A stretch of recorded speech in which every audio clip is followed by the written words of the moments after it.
ज्ञात होगा कि 2 दिन पहले एक कार्रवाई हुई थी और पुनः 2 बांग्लादेशी जो अवैध रूप से भारत में निवास करते उन पे कार्रवाई की गई है।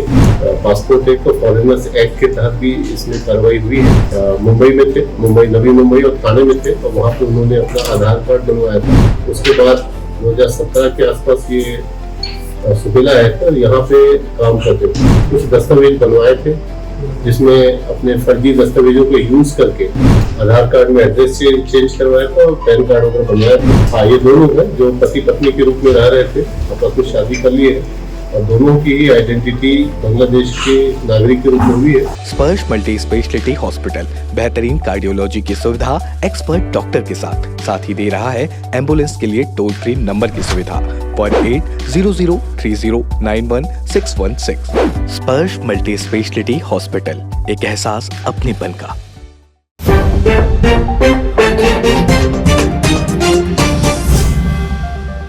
अवैध रूप से रह रहे बांग्लादेशी और रोहिंग्या की लगातार जांच पड़ताल की जा रही है, उन्हें खोजा जा रहा है। और इसी क्रम में ही 2 दिन पूर्व ही पन्ना बीवी नामक एक महिला, बांग्लादेशी महिला को गिरफ्तार किया गया था, जो पिछले लगभग 2 वर्षों से भिलाई में रह रही थी। और इसके बाद इसी क्रम में आज दो अन्य लोगों को भी, 2 अन्य बांग्लादेशी लोगों को भी गिरफ्तार किया गया है, जिसमें कि एक ज्योति राशेन खान और दूसरा है उसका पति मोहम्मद राशेन खान। पुलिस को सूचना मिलती है कि 5 रास्ता कॉन्ट्रैक्टर कॉलोनी में दुर्गा बाई नामक एक महिला के घर में 2 बांग्लादेशी ज्योति और राशेन खान पिछले 4 सालों से अवैध तरीके से रह रहे हैं। जब पुलिस को इस बात की सूचना मिलती है तो वो दुर्गा बाई के घर में जाकर पूछताछ करती है और ज्योति और राशेन खान का आधार कार्ड और अन्य दस्तावेज की जब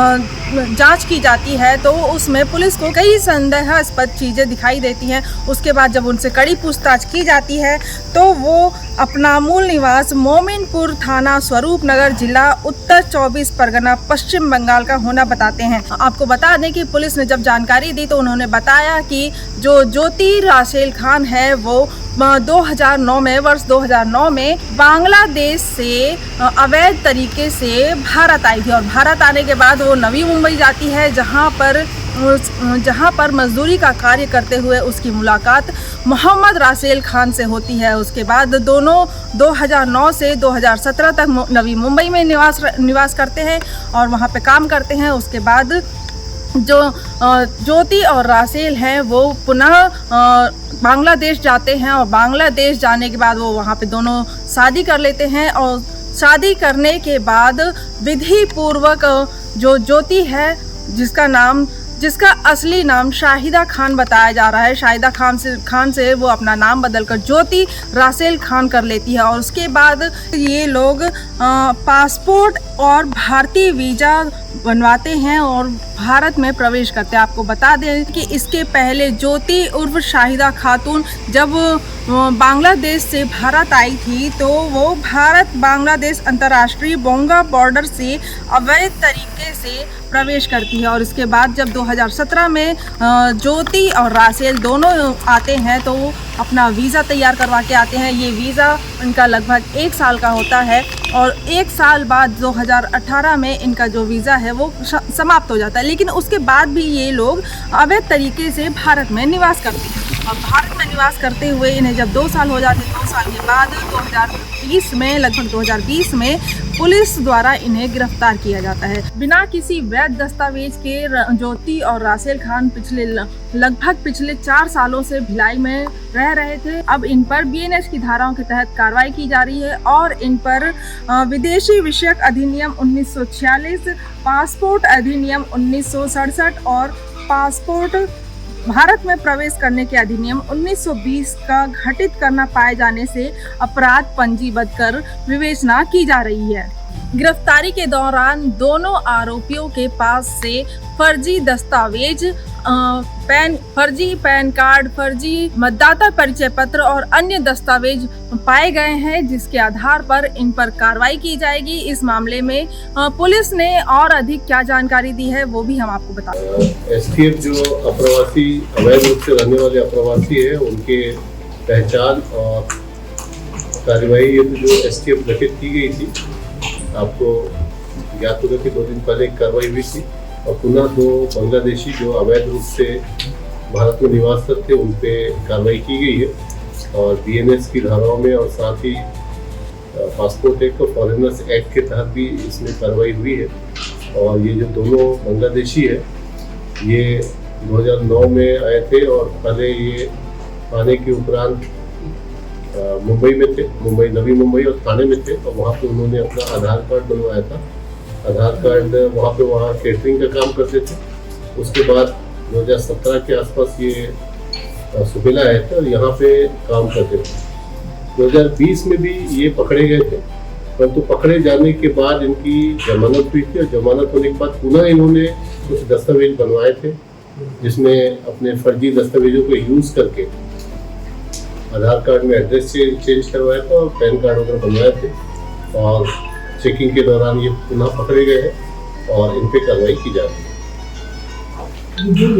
हाँ, ये 2 लोग हैं जो पति पत्नी के रूप में रह रहे थे, आपस में शादी कर लिए हैं और दोनों की ही आइडेंटिटी बांग्लादेश के नागरिक के रूप में हुई है। और शुरू में जब ये क्रॉस किए थे तो इनके पास से बांग्लादेशी पासपोर्ट भी मिला था। दुर्ग जिले में 2017 से इनके रहने की जानकारी प्राप्त हुई है और सुपेला क्षेत्र में रहते थे। अभी भी ये कॉन्ट्रैक्टर कॉलोनी सुपेला से ही पकड़े गए। यहाँ पे कोई आपराधिक गतिविधि है कि? हाँ, इनका आपराधिक रिकॉर्ड है। पहले तो कूट रचना और पासपोर्ट एक्ट के तहत कार्रवाई हुई थी और उसमें जो पुरुष है उसके खिलाफ एक लूट का मामला भी दर्ज हुआ है। वो विवेचना का विषय है। जो मकान मालिक वर्तमान में है वो उसका देहांत हो चुका है और उनके परिवार वाले ही हैं। पिछले 2-3 माह से किराया भी नहीं दिया था, तो क्या इसके द्वारा जानकारी दी गई थी, किरायानामा वगैरह भेजा गया था, ये भी विवेचना उस पर की जा रही है। 2020 में भी फॉरेनर्स एक्ट और कूट रचना की धाराओं में गिरफ्तार किया। यहाँ आने के बाद जब दोनों का मुंबई में थे उस दौरान परिचय हुआ था और दौरान में शादी की। ये अंतर्राष्ट्रीय बॉर्डर में कुछ ऐसे पॉइंट्स हैं जहाँ पे फेंसिंग नहीं है, उन पॉइंट्स के जरिए आते हैं और इस दौरान जब पहली बार आए थे और अब के बीच में 4 से 5 बार ये क्रॉस करके आ जा चुके हैं। देखिए, ये कॉम्प्लेक्स प्रक्रिया है। इसमें निर्देश ये है कि जो भी ट्रायल चलता है न्यायालय का ट्रायल चलने के उपरांत इनका डिपोर्टेशन होता है और अभी भी वो जो केस 2020 का है उसका न्यायालय में ट्रायल चल रहा है। न्यायालय अगर चाहे तो जेल नहीं रख सकती, चाहे तो डिटेंशन सेंटर भी भेज सकती है और चाहे तो डिपोर्ट करने के लिए भी भेज सकती है।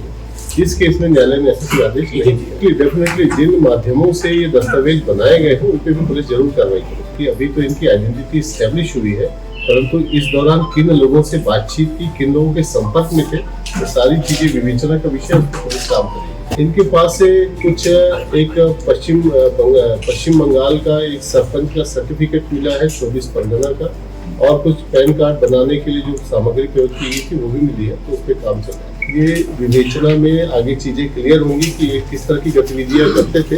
कुछ मोबाइल नंबर मिले, उनको भी ट्रेस किया जाएगा। यहाँ पे ये छोटे मोटे घर का काम करते थे और साथ ही छोटा कॉन्ट्रैक्टर का भी काम करते थे। चेक करना पड़ेगा, अभी तक कोई आपस में बातचीत से कोई कनेक्शन नहीं मिला।